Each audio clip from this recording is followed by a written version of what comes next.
नमस्कार विद्यार्थी मित्रों, श्री एसन विद्यालय में चालता ए लर्निंग प्रोग्राम में हूँ आपनु हार्दिक स्वागत करूँ छूँ।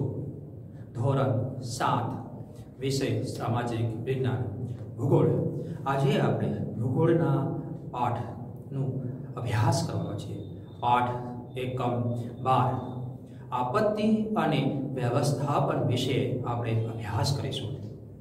हवे विद्यार्थी मित्रों, तमे क्यारेक रस्तामां सायकल लईने जता होय छो अने क्यारेक क्यारेक प्राणी रस्तामां उतरी पड़े छे अने तमारी हारे भटकाय छे अथवा तमने वागे छे, बीजा पड़े छे। ए तमारा माटे एक आपत्ति शब्द छे के एकाएक आवी गयुं। एना कारणे तमने शारीरिक नुकसान थशे, अभ्यासमां नुकसान थशे, आर्थिक नुकसान थशे, तमारो खर्चो थशे दवाखानानो अने तमारो समय बगड़शे भणવાનો। आ बधुं तमारुं नुकसान थाय छे। એટલે એક સમસ્યાનું ધારેલું કરતા વિપરીત અસર થવું। હવે તમે ધારો છો કે સ્કૂલેથી છૂટીને હું ઘરે જઈશ, પણ એ દરમિયાન તમે ઘરે પહોંચો એ પહેલા જ તમારી સાથે અકસ્માત થયો। હવે અકસ્માત વ્યવહારુ શબ્દ છે, એ આપત્તિનું નથી ધાર્યું છતાંય એ થઈ જવાનું છે। ભવિષ્યમાં શું થવાનું છે એ કોઈને ખબર નથી, પણ ચોક્કસ આપણે જે થવાનું છે એનો નિશ્ચિત કરીને ચાલવાનો પ્રયત્ન કરવી તો ઘણી બધી આપત્તિઓ આપણાથી દૂર જઈ શકે એમ છે। જેવી કે અકસ્માત ટાળો, કોઈ પ્રાણીથી બચવું, દોડી આવતું હોય તો સાઈડમાં ક્યાંક ઊભું રહો, પાછું થઈ જવું, આ બધી વ્યવસ્થાપન છે જેને આપણે બચવાનો પ્રયત્ન કરવી છે। હવે આપત્તિ શબ્દ કાને પડવાની સાથે આપણને મનમાં ભય, बेग नो भाव जागे छे। विद्यार्थी मित्रों, आपत्ति शब्द काने पड़ता आपने शेनो डर अथवा तो शू लागणीनो अनुभव थाय छे।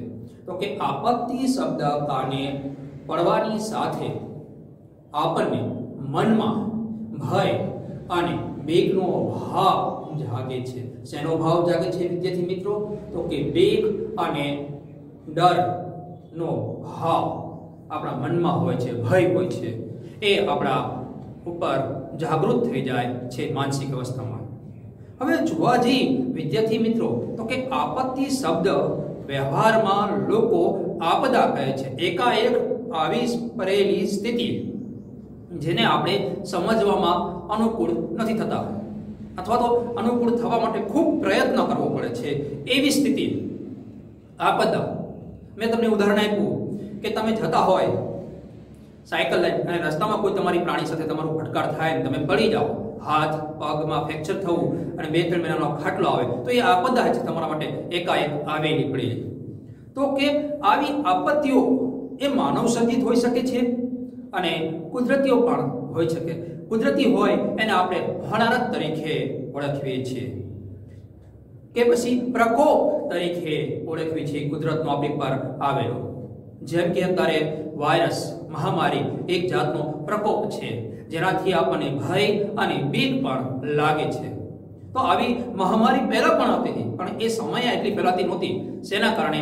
તો કે લોકો પોતાના નગરોની બહાર જતા નહીં। એ સમયે રાજા રજવાડાઓનું શાસન હતું, એટલે એક જગ્યાએથી બીજી જગ્યામાં જવામાં ઘણી બધી મુશ્કેલીઓ પડતી।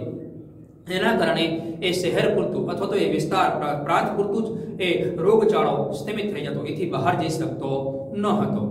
એટલે બહુ આપણને ખબર પડતી નહોતી। આજે વિશ્વ એક કુટુંબ બની ગયું છે, એટલે ઝડપે બધી વસ્તુઓની આપ-લે થતી હોય છે, જેના કારણે આપણને બધી જાણકારીઓ પ્રાપ્ત થતી રહે છે।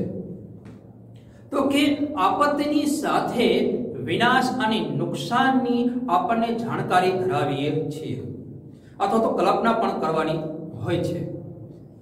मानी लो कि तमे समुद्र मार्गे जई रह्या छो अने तमारी होड़ी साथे कोई दरियानुं मोटुं जीव टकराय अने तमारी होड़ी पड़ी जाय अने एमां भरेलो तमारो सामान ए बधो दरियामां पड़ी जाय तो तमने केटલું नुकसान थशे।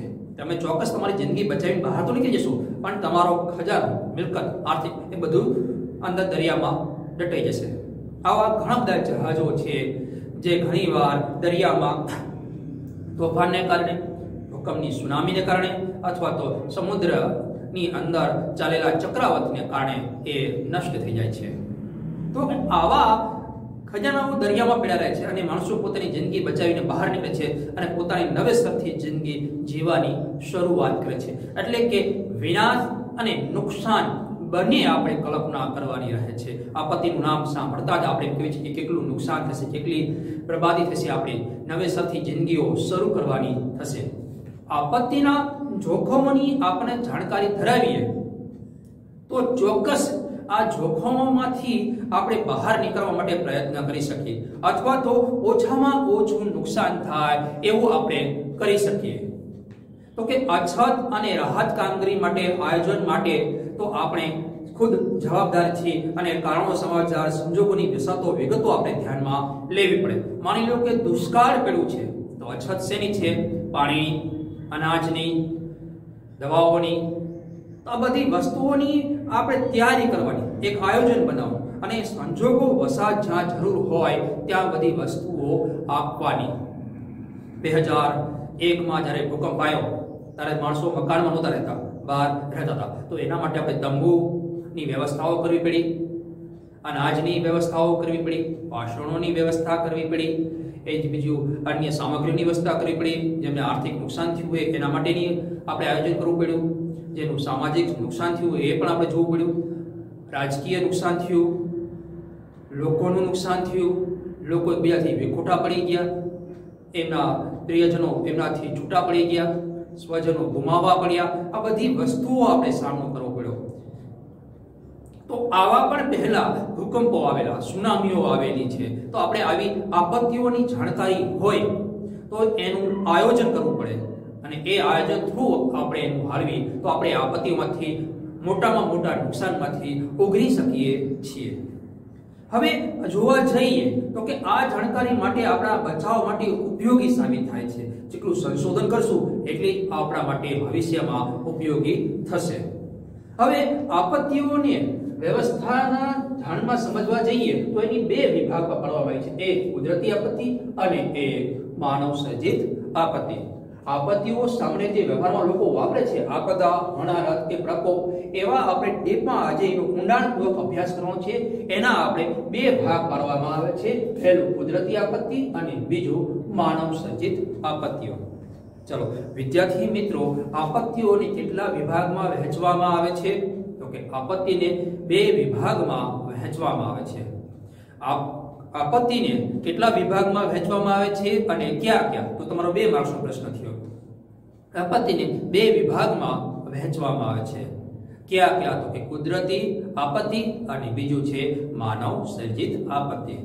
હવે કુદરતી આપત્તિઓમાં પણ આપણે બે ભાગ પાડી શકીએ છીએ. કેટલા ભાગ પાડી શકીએ છીએ? તો કે બે ભાગ પાડી શકીએ છીએ આપણે.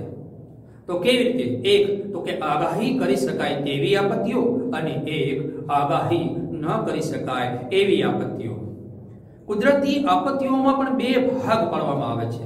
એક આગાહી કરી શકાય એવી અને આગાહી ન કરી શકાય એવી. ચલો વિદ્યાર્થી મિત્રો, કુદરતી આપત્તિઓને કેટલા ભાગમાં વહેંચવામાં આવે છે અને ક્યાં ક્યાં? તો કે કુદરતી આપત્તિઓને બે ભાગમાં વહેંચી શકાય છે. એક આગાહી કરી શકાય એવી અને બીજી એક આગાહી ન કરી શકાય એવી આપત્તિઓ.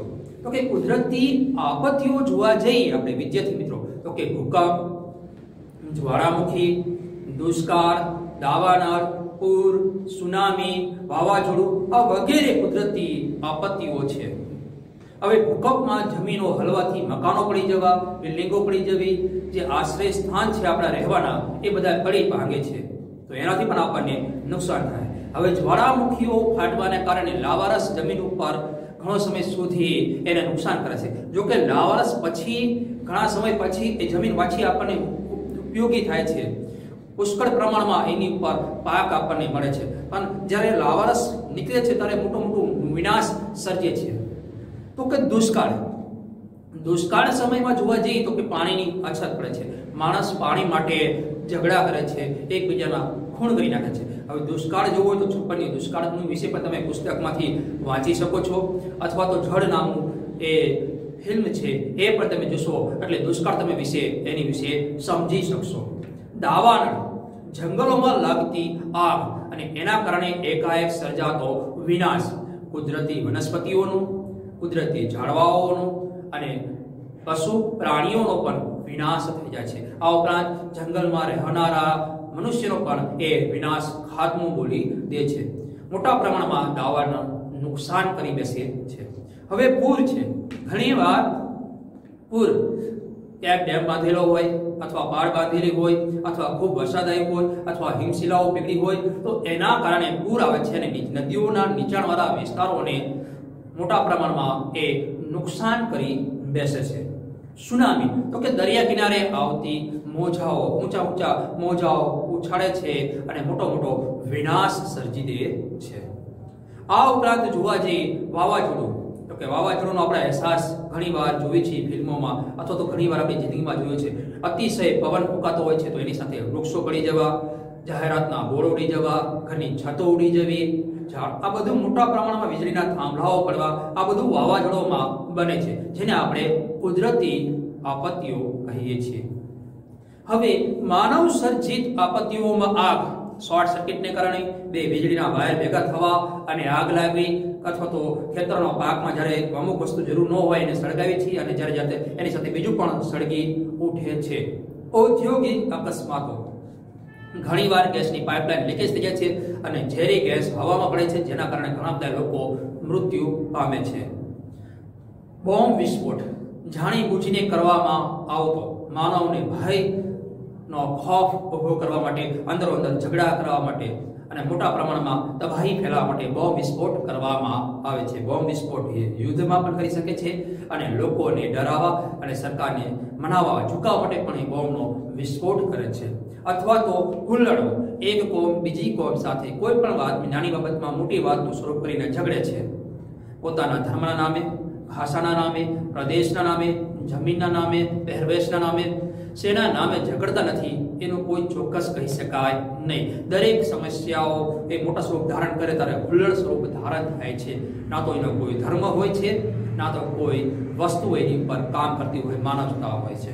બસ એક જંગલી પ્રાણીઓ તરીકેનું કૃત્ય હોય છે જે બીજા મનુષ્યને નુકસાન પહોંચાડે છે. તો કે આ હતી આપણી માનવ સર્જિત આપત્તિઓ. હવે ઉપરોક્ત ઘટનાઓને ભારે વિનાશ અને હાનિ પહોંચાડનારી હોય છે આ બધી આપત્તિઓ આપણને. તો કે પૂર, સુનામી, વાવાઝોડું અને દુષ્કાળ એ પૂર્વ આગાહી કરી શકાય એમ છે. પૂર, સુનામી, વાવાઝોડું કે દુષ્કાળની પૂર્વ આગાહી શક્ય બને છે. પૂર ક્યારેક કહી શકાય તો કે ખૂબ વરસાદ પડતો હોય અથવા તો ડેમ તૂટો હોય, મચ્છુ ડેમની જેની જાણકારી થઈ હતી, અથવા તો વરસાદ ખૂબ મોટા પ્રમાણમાં થાય ઉપર અને નીચા થ્રુ એનું પાણી આવે છે ત્યારે એને પૂરને આપણે જાણકારી કહી શકીએ છીએ કે ભાઈ આ વિસ્તાર છોડી દેવા વિનંતી, કે ખૂબ વરસાદને કારણે નદીમાં અતિશય પાણી આવી રહ્યું છે એના કારણે. સુનામી, દરિયામાં ઘણીવાર ભૂકંપ, હલનચલન, ભૂસ્ખલન એ બધું વસ્તુ થવાને કારણે દરિયા કિનારાના વિસ્તારોમાં મોટા મોજાઓ ઉછળે છે, એ પણ આપણે કહી શકીએ છીએ. વાવાઝોડું, દરિયાના તોફાનથી અથવા તો બીજા તોફાનથી ક્યાંક વાવાઝોડું ઉત્પન્ન થયું હોય તો પણ એની પણ આગાહી કરી શકાય. દુષ્કાળ કે વરસાદ જ ન પડવો જેના કારણે પાણીઓની અછત સર્જાય એની પણ આપણે આગાહી કરી શકીએ છીએ. હવે આગાહી ન કરી શકવી એવી વસ્તુઓ જોવા જઈએ તો કે ભૂકંપ, જ્વાળામુખી અને દાવાળની જેની આપણે પૂર્વ આગાહી શક્ય નથી. હવે તેથી તેનો આપણે બચાવ કરી શકતા નથી, પણ જેની પૂર્વ આગાહી કરી શકીએ છીએ તો કે પૂર, સુનામી, વાવાઝોડું, દુષ્કાળ એ બધાની પૂર્વ આગાહી છે. તેથી તેનો બચાવમાં આપણને સમય મળે છે અને જાનહાનિ નિવારી શકાય છે. જ્યારે ભૂકંપ છે, જ્વાળામુખી છે, દાવાનળ છે એની પૂર્વ આગાહી શક્ય નથી. તેથી તેના દ્વારા ભારે વિનાશ થવાની સંભાવનાઓ વધી જાય છે.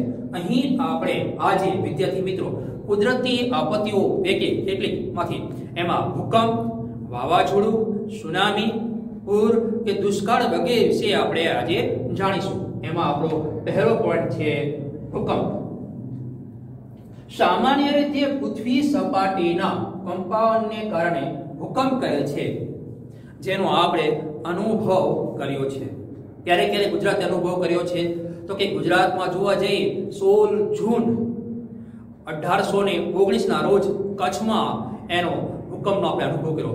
વળી પાછો બીજો અંદાજિત લગભગ 100 વર્ષ પછી વળી પાછો આપણે ભૂકંપનો બીજો આંચકો અનુભવ્યો 12 જુલાઈ 1915 ના રોજ અંજારમાં 6.1 નો ભૂકંપમાં વળી પાછો ગુજરાતે એનો અનુભવ કર્યો. વળી પાછો 26મી જાન્યુઆરી 2001 ના રોજ વળી પાછો કચ્છમાં આપણે 7.6 નો વળી પાછો ભૂકંપનો આંચકો અનુભવ્યો છે. તો કે આ ભૂકંપની સામાન્ય માહિતીઓ છે આપણી પાસે ગુજરાતે. તો જાપાન જેવા દેશમાં તો અવારનવાર ભૂકંપો આવે છે અને ઘણીવાર આ ભૂકંપોને કારણે મોટો વિનાશ સર્જાય છે. મોટા પ્રમાણમાં માનહાનિ, જાનહાનિ અને આર્થિક, સામાજિક, રાજકીય બધી નુકસાનીઓ આપણે વેઠવી પડે છે વિદ્યાર્થી મિત્રો. હવે જોવા જઈએ આગળ, સામાન્ય રીતે પૃથ્વી સપાટીના કંપાઉંડને કહે છે ભૂકંપ. અને આ ઘટના માટે પૃથ્વીમાં પેટાળમાં થતી ભૂગર્ભિક ક્રિયાઓ જવાબદાર હોય છે. હવે જે ક્ષેત્ર નબળું ભૂપૃષ્ઠ ધરાવે છે તે ભૂકંપ સંભાવના વિસ્તાર વધારે હોય છે, જેવો કચ્છ છે આપણા માટે. આવા વિસ્તારો અલગ તારવી શકાય, પણ ભૂકંપની ચોક્કસ આગાહી શક્ય નથી. તેથી જ્યારે આપત્તિ આવે ત્યારે જાનમાલની ભારે ખુવારી વેઠવી પડે છે. ભૂકંપ સમયે આપણે ઘણી બધી જાણકારીઓ રાખવી છે, પણ ભૂકંપ શેના કારણે થાય છે? તો કે ઘણીવાર આપણે પાતાળ તળાવો પડે છે જમીનમાં વરાળ બહાર નીકળવા માટે. હવે એ વરાળોમાં જ્યારે વરસાદનું પાણી અંદર ઉતરે છે ત્યારે એ વરાળનું એ વળી પાછું પાણી જે ઉતરવું હોય છે એનું વરાળ બનાવે છે. એટલે વરાળનું કદ વધે છે અને એ કદ બહાર નીકળવાનો પ્રયત્ન કરે છે, જેના કારણે ધ્રુજાજી ઉત્પન્ન થાય છે. અથવા તો પાતાળમાં જે લાવારસ ચાલી રહ્યો છે, વહી રહ્યો છે, ઉપરનું જે જમીનનું ભૂસ્ખલન નીચે પડે છે ત્યારે પણ લાવારસની અંદર એ કદ વધે છે અને ભૂકંપનો અનુભવ થાય છે આપણને. આવી રીતે ભૂકંપ થવાની સંભાવના વધી જાય છે.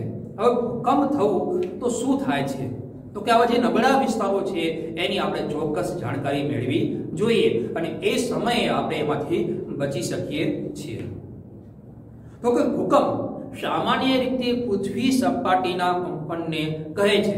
હવે આ ઘટના માટે પૃથ્વીના પેટાળમાં થતી ભૂગર્ભિક ક્રિયાઓ જવાબદાર છે, જેવું પાણી અંદર પડવું, જમીનના ટુકડાઓ પડવા, આ બધી ઘટનાઓ એના માટે જવાબદાર છે. હવે જે ક્ષેત્ર નબળું છે, ભૂપૃષ્ઠ ધરાવે છે, ત્યાં વસ્તુ આ ભૂકંપ વધુ થાય છે. નબળું વસ્તુ હોય ત્યાં વરાળ બેથી ધક્કા મારીને બહાર નીકળવાનો પ્રયત્ન વધારે પ્રમાણમાં કરે છે. ભૂકંપની સંભાવના વિસ્તારો આપણે ગણી શકીએ છીએ અને આવા વિસ્તારોમાં આપણે ઓછું માનવ વસવાટ કરીએ છીએ. હવે આવા વિસ્તારો અલગ તારવાની શક્યતા છે, પણ એની ચોક્કસ આગાહી આપણે કરી શકાતું નથી, જેના કારણે આપણને જાનમાલનું ભારે ખુવારી વેઠવી પડે છે. ભૂકંપ સમયે રાખવાની સાવચેતીઓ શું છે? ભૂકંપ સમયે રાખવાની સાવચેતી શું કરવું જોઈએ અને શું ન કરવું જોઈએ? વિદ્યાર્થી મિત્રો, પહેલા તમે વિચારો કે તમે શું કરશો ભૂકંપ આવશે તો. તમારી કાલીવેલી ભાષાઓમાં કહો છો તો કે ભાગશું, દોડાદોડ કરશું, એવું બધું કરવાનું જ રહેતું નથી. ઘણીવાર હલ્લા બોલ અથવા દોડાદોડમાં, રાડારાડીમાં તમારું જ તમે નુકસાન કરી બેસો છો. એટલે તો આપણે ભૂકંપ સમયે જો સ્કૂલમાં ભણતા હશું ત્યારે અથવા ઘરે રહેતા હશું ત્યારે શું કરવું જોઈએ એનું ઉદાહરણ છે. તો કે પહેલું, વર્ગખંડમાં બસો તો પાટલી નીચે બેસી જવું. જેની લોખંડની પ્લેટ અથવા લાકડાની પ્લેટ એની પર જ્યારે છત પડે છે ત્યારે તમને ઓછું નુકસાન કરે છે. એક ખાંભી પડે તો તમને દબીને મરી જવાની શક્યતા વધે છે, પણ જો એ થપાટ ખાતી પડશે તો એનું જે વજન આવે છે એ અટકાઈ જશે, એટલે એનું બળ અટકી જશે અને તમારી પર ઓછું નુકસાન થશે. ઘરમાં હોય તો દિવાલના ખૂણાઓમાં પાસે ઉભા રહો, એટલે જેથી છત પડે તો તમે બચી શકો છો. ખૂણામાં ઉભા હોય તો તમારા બચવાના ચાન્સીસ વધી જાય છે.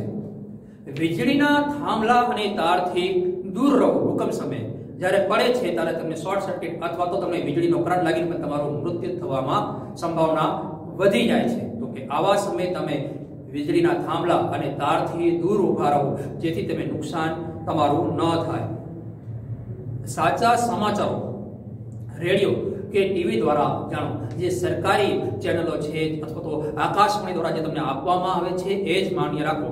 ઘણીવાર મીડિયાઓ દ્વારા અનેકવાર આવી આગાહીઓમાં ભેળસેળ કરવામાં આવે છે, એટલે મરી મસાલા લગાડીને કહેવામાં આવે છે, તમને વધારે ડર એનો લાગે છે. તો સાચી માહિતીઓ રેડિયો દ્વારા તમને મેળવો. હવે અથવા તો ટીવી દ્વારા જે દૂરદર્શન આવે છે એના પર આપવામાં આવે છે એ દ્વારા પણ તમે જાણી શકો છો.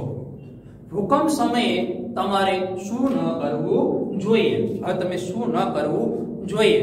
રઘવાયા થઈને બૂમાબૂમ કરશો નહીં, બચાવ બચાવ દોડાદોડી કરવાની જરૂર નથી, તમારી સમજદારી બતાવવાની જરૂર છે. જે તમારા અભ્યાસક્રમમાં આવે છે જ્ઞાન સાથે ગણતર પણ જરૂરી છે કે માણસો ઘણીવાર કહે છે ભણ્યો પણ ગણ્યો નહીં, તો આપણે ગણતર પણ સાથે લેશું એટલે આપણે કહી શકીએ મનુષ્ય લોકો બીજા મનુષ્યો કે આ લોકો ભણ્યા છે અને ગણ્યા પણ છે. તો કે હુકમ સમયે રઘવાઈ કરશું નહીં, દોડાદોડ કે બૂમાબૂમ કરશું નહીં, શાંતિ જાળવશું અને આપણા બચાવ થાય એવો બચાવ પ્રયત્ન આપણે આપણી સાથે બીજા અન્યનો પણ કરીશું. ઊંચા મકાનોમાંથી નીચે ઉતરવા માટે લિફ્ટનો ઉપયોગ કરશો નહીં. દાદરા તરફ હોય તો એક બાજુ એનો ઉતરવાનો પ્રયત્ન કરો, અથવા તો જો છત ઉપર જવાની તૈયારી થઈ શકતી હોય નીચે તરફ કરતા છત તમને નજીક પડતી હોય તો છત ઉપર વહી જાઓ, જેથી તમારો બચાવ તમે સ્વયં કરી શકો.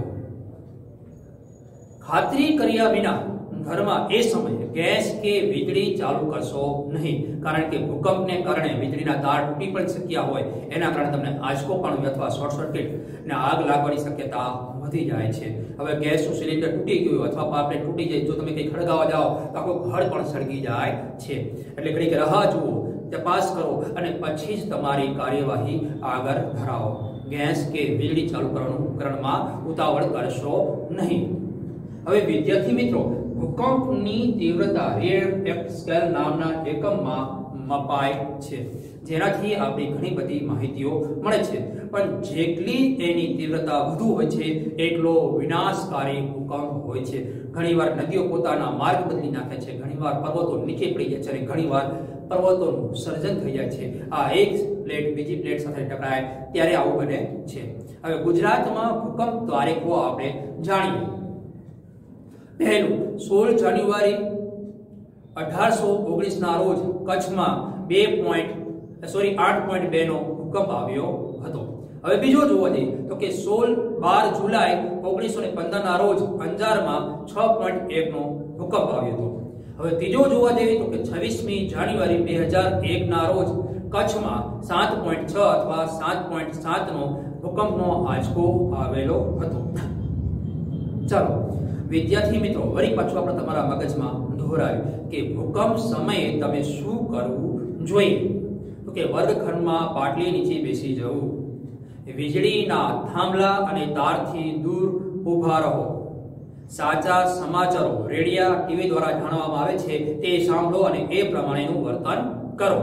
હવે ભૂકંપ સમયે શું ન કરવું જોઈએ. રઘવાયા થઈને બૂમાબૂમ ના કરો, ઊંચા મકાનોમાંથી નીચે ઉતરવા માટે લિફ્ટનો ઉપયોગ ન કરો, ખાતરી કર્યા વિના ઘરમાં ગેસ કે વીજળીના ઉપકરણો ચાલુ કરશો નહીં. બરાબર, આ વસ્તુ તમારે શું કરવું જોઈએ અને શું ન કરવું જોઈએ. ચલો વિદ્યાર્થી મિત્રો, તીવ્રતા શેમાં માપવામાં આવે છે ભૂકંપની? તો કે ભૂકંપની તીવ્રતા રિએક્ટર સ્કેલ નામના એકમમાં મપાય છે. જેમ તીવ્રતા વધુ તેમ વિનાશ વધારે હોય છે. હવે ગુજરાતમાં જે 3 આંચકાઓ આપણે ભૂકંપના અનુભવ્યા છે એ જણાવો જોઈએ.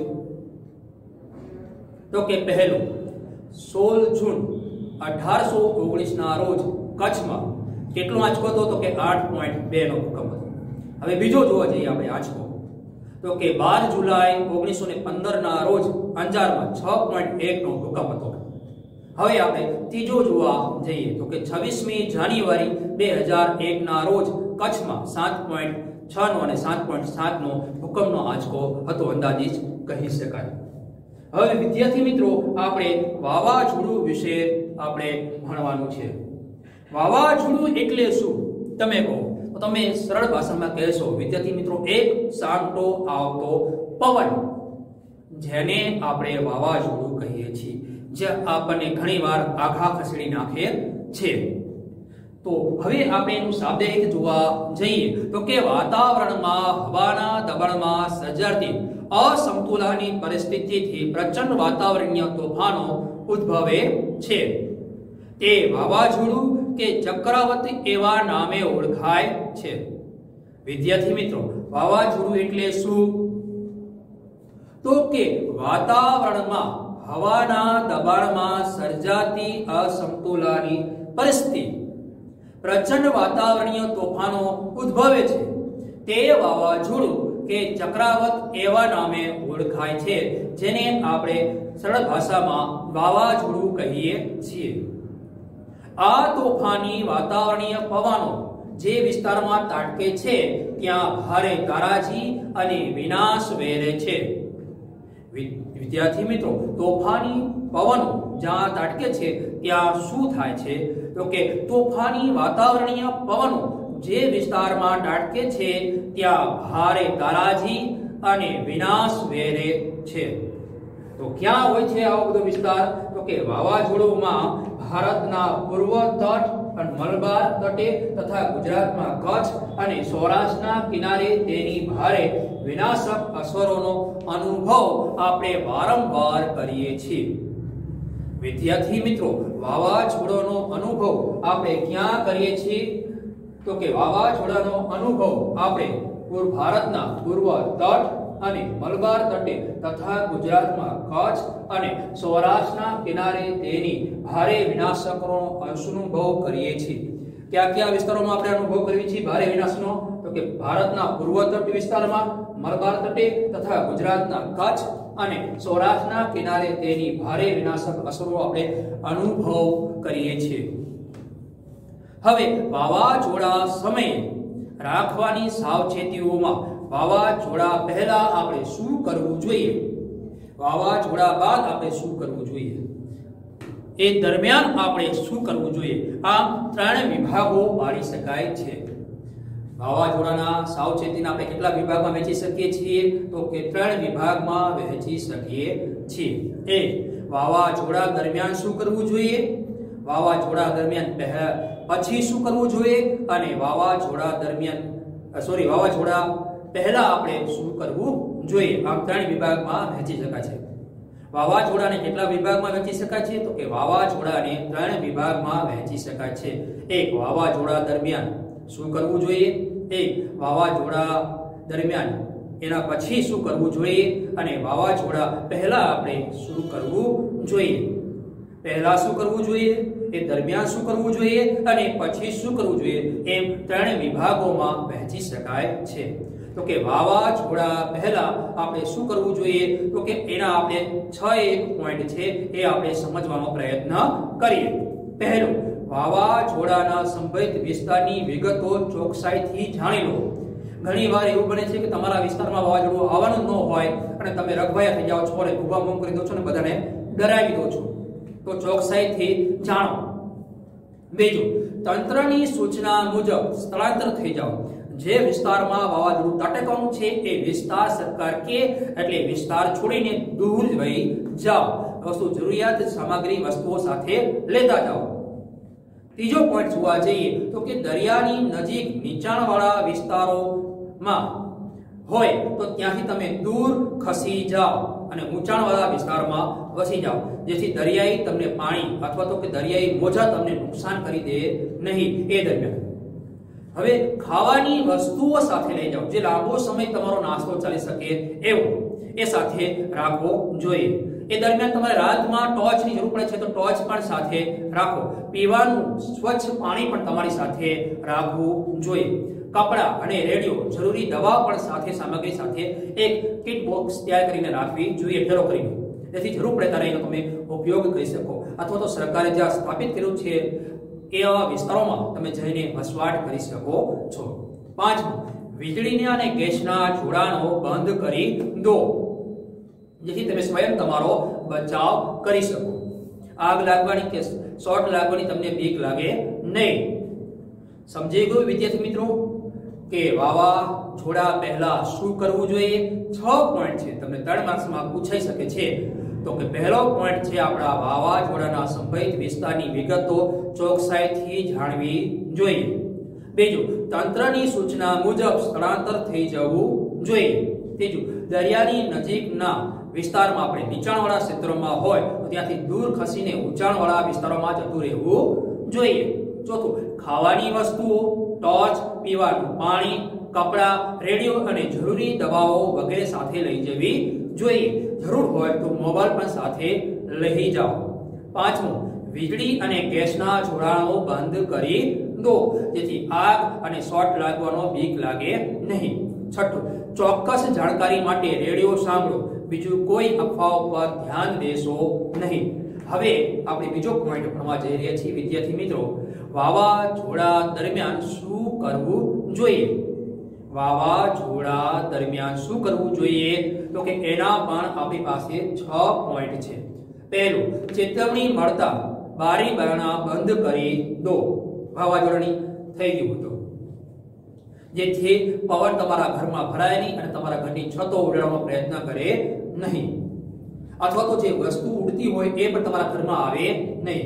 બીજું, જો તમે વાહનોમાં હોય તો વીજળીના થાંભલા, ઝાડ, દરિયાથી દૂર ઊભું રાખીને અંદર રહો, જેથી તમને પવન નડે નહીં, અથવા તો તમારી પર થાંભલો પડે નહીં, અથવા તમારી પર ઝાડ પડે નહીં, અથવા તો દરિયાઈ પાણી તમારો સામનો કરવો પડે નહીં. એટલા માટે દૂર રહો. ત્રીજો પોઈન્ટ છે, બચાવ માટે ઊભા કરાયેલા આશ્રય સ્થાનો વ્યવસ્થા સ્થાપકોની સૂચના મુજબ ચુસ્ત પાલન કરો, જેથી વ્યવસ્થિત રીતે પરિસ્થિતિઓ સાચવી શકે. ઘણા બધા લોકો હોય એને સાચવવાના હોય એ દરમિયાન તમે જો તમે એનું સૂચનાઓનું પાલન ન કરો તો ઘણીવાર બધું અવ્યવસ્થાઓ ઊભી થઈ જાય છે. પાંચમું જોવા જઈએ તો કે પ્રાણીઓને ખીલેથી છોડી દો. જો તે છૂટા હશે તો પોતાનો બચાવ સ્વયં કરી શકશે. બાંધેલા હશે તો એ વાવાઝોડા દરમિયાન એમને નુકસાન થશે અથવા તો એમનું મૃત્યુ થશે. એટલે એમને ખીલેથી છોડી દો, દૂર જવા દો, છૂટા રહેવા દો, જેથી એમનો સ્વયં એ બચાવ કરી શકે. જેમ તમે તમારો બચાવ કરો છો એમ પ્રાણીએ પણ પોતાનો બચાવ કરતા આવડતું હોય છે. છઠ્ઠું, જાહેરાતના બોર્ડો કે વૃક્ષો નીચે આશ્રય ન લો. એ ગમે ત્યારે વાવાઝોડા દરમિયાન પડી શકે છે અને તમારો દબાણથી તમારું મૃત્યુ અથવા તો તમને શારીરિક નુકસાન પણ થઈ શકે છે. 6 પોઈન્ટ આપણે સમજાઈ ગયા વિદ્યાર્થી મિત્રો. ફરી પાછા દોહરાવું યાદ રહે એટલા માટે. તો કે વાવાઝોડા દરમિયાન શું કરવું જોઈએ? તો કે ચેતવણી મળતા બારી બારણા બંધ કરી દેવા જોઈએ. પહેલો પોઈન્ટ. બીજો, જો તમે વાહનમાં હોય તો વીજળીના થાંભલા અથવા ઝાડ દરિયાથી દૂર ઊભું રાખીને તેની અંદર જ રહો, જેથી તમારું ઓછું નુકસાન થાય. ત્રીજો પોઈન્ટ, બચાવ માટે ઊભા કરાયેલા આશ્રય સ્થાનો જ્યાં વ્યવસ્થા સ્થાપકો હોય એ સૂચનાઓ આપે છે એનું ચુસ્તપણે પાલન કરો. જો તમે શાળામાં હો તો વર્ગખંડની બહાર ના નીકળશો. પાંચમું, પ્રાણીઓને ખીલેથી છોડી મૂકો, જેથી છૂટા હશે તો સ્વયં પોતાનો બચાવ કરી લેશે. છઠ્ઠો, જાહેરાતના બોર્ડ કે વૃક્ષનો આશ્રય સ્થાન લેશો નહીં. આ તમારા હતા વાવાઝોડા દરમિયાન લેવામાં આવતા પગલાઓ. હવે વાવાઝોડા પછી શું કરવું જોઈએ? વાવાઝોડા બાદ શું કરવું જોઈએ? આ આપણો ત્રીજો પોઈન્ટ છે. તો કે વાવાઝોડા દરમિયાન જે આપણે કર્યું છે, વાવાઝોડા દરમિયાન પહેલા કર્યું છે એવું જ વર્તન આપણે વાવાઝોડા બાદ પણ કરવું જોઈએ. હવે એના આપણે 6 પોઈન્ટ છે આપણે મગજમાં ઉતારવાનો પ્રયત્ન કરીએ. પહેલું, હવામાન સાફ થઈ જાય, પવન બંધ થઈ જાય તો પણ બહાર નીકળશો નહીં. અચાનક પવન અને વરસાદ આવી શકે છે જેનો તમે સામનો એ સમય કરી શકશો નહીં વાવાઝોડાનો. એટલા માટે વાવાઝોડા દરમિયાન હવામાન સાફ થઈ જાય, પવન બંધ થઈ જાય તોય બહાર નીકળશો નહીં. કેમ કે અચાનક પવન અને વરસાદ આવી શકે છે. બીજું, લટકતા ખુલ્લા વાયુઓથી દૂર રહો, એની આજુબાજુ રહેશો નહીં, કારણ કે વીજળીનો પ્રવાહ ઘણી દૂર સુધી જઈ શકતો હોય છે. ત્રીજો, કુતુહલવશ થઈને રાહતના બચાવ કાર્યમાં અવરોધ ઉભો કરશો નહીં, જોવા માટે ટોળા ભેગા કરશો નહીં, જેથી બચાવ કામગીરીમાં જે માણસો લાગ્યા હોય એ રઘવાયા ન થઈ જાય અને મૂંઝાઈ ન જાય એનું ખાસ ધ્યાન રાખો.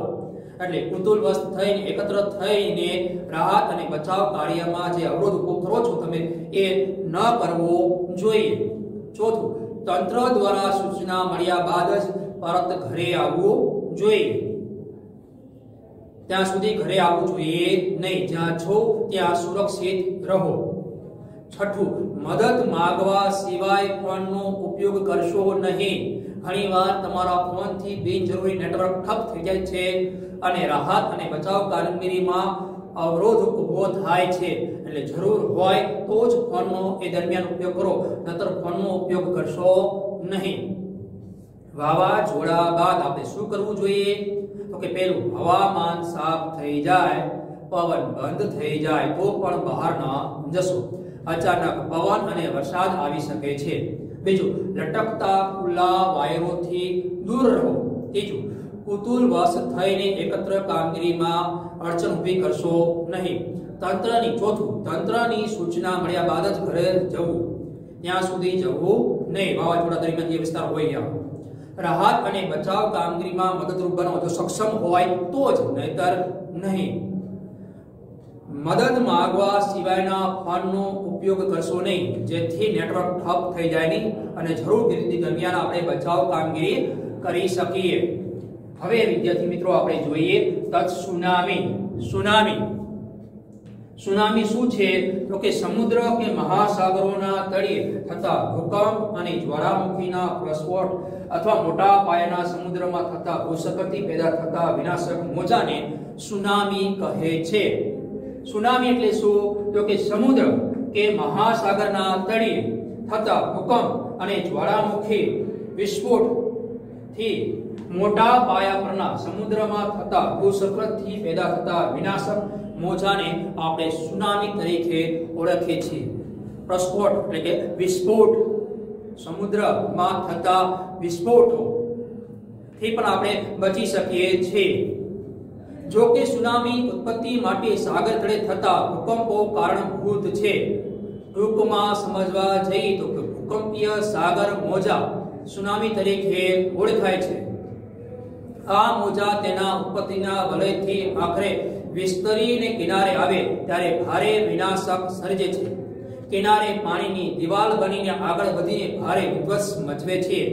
જો કે હવે આધુનિક ઉપકરણોથી સાધનોની મદદથી સુનામીની ચોક્કસ અંદાજો કાઢી શકાતો હોવાથી સૂચિત અસરવાળા વિસ્તારોમાં લોકોને સ્થળાંતરિત કરવામાં થાય છે, જેનાથી જાનમાલને અટકાવી શકાય છે.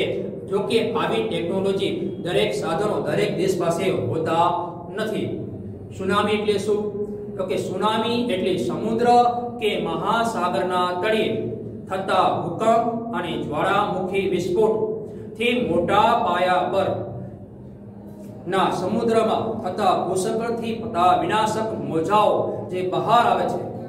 જો કે સુનામી ઉત્પત્તિ માટે સાગર તળે તથા કારણો ભૂકંપનો જવાબદાર હોય છે. ટૂંકમાં કહેવા જઈએ તો કે ભૂકંપીય સાગર મોજા એ સુનામી તરીકે ઓળખાય છે. આ મોજા તેના ઉત્પત્તિના સ્થાને વલયને આખરે વિસ્તારના કિનારે આવીને વિનાશ કરી નાખે છે. તેની ઝડપને કિનારે ઓછા થતા વધુ ઊંચાઈ ધારણ કરે છે. કિનારે પાણીની દિવાલ બનીને આગળ વધીને ભારે વિનાશ મચાવે છે. જો કે આધુનિક આજે ઉપગ્રહોથી સાધનોની મદદથી ટેકનોલોજીની મદદથી આવા સુનામીના વિસ્તારો જાણી શકાય છે, જેનાથી જાનમાલની હાનિ અટકાવી શકાય છે. પણ જો કે આવી ટેકનોલોજી દરેક દેશો પાસે હોતું નથી, જેના કારણે આપણે સુનામીથી બચી શકતા નથી. વિદ્યાર્થી મિત્રો, આપણે આ લેક્ચરને અહીંયા પૂરો કરીએ છીએ. નવા લેક્ચરમાં આપણે સુનામીની દરમિયાન શું કરવું જોઈએ, શું ન કરવું જોઈએ, પછી શું કરવું જોઈએ એના વિશે જાણકારી મેળવીશું. તો અત્યારે લેક્ચર પૂરો કરીએ છીએ. વિદ્યાર્થી મિત્રો, નમસ્કાર, જય હિન્દ.